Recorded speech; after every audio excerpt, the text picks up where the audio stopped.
What I have here is some 10-pound monofilament line. I'm using a bigger line just so you guys can see it, and I have 2 jigs right here, which you have to put the top jig on first before you put the bottom jig on. So I'm just going to take it and put it on,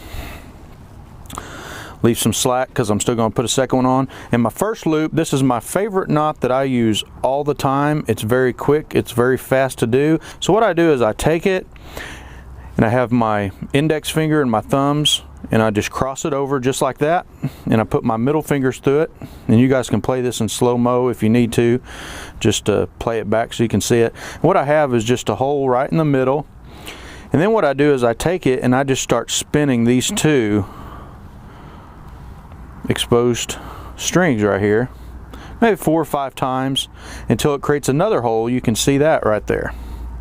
Then what I do is I take my fingers, I reach through it, and I will grab the jig and pull it through that second hole, and you can see it's doing that. What you do is you just pull this jig down depending on how big you want that circle to be, because whenever I pull this together, it's going to cinch it together.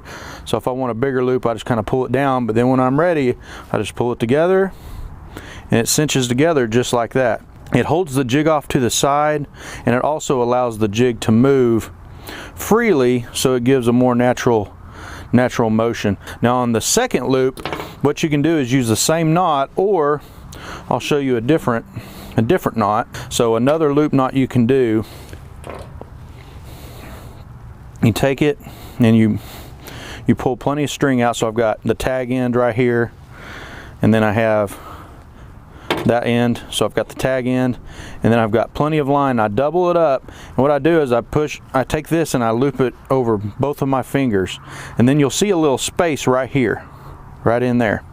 What I'm going to do is actually take this jig and I'm just going to put it through there 3 times. 1, 2, 3.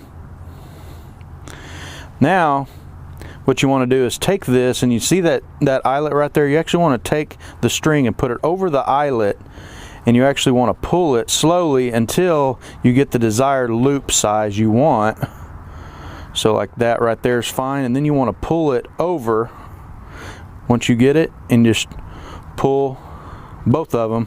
It's going to cinch together, and there you have it. Now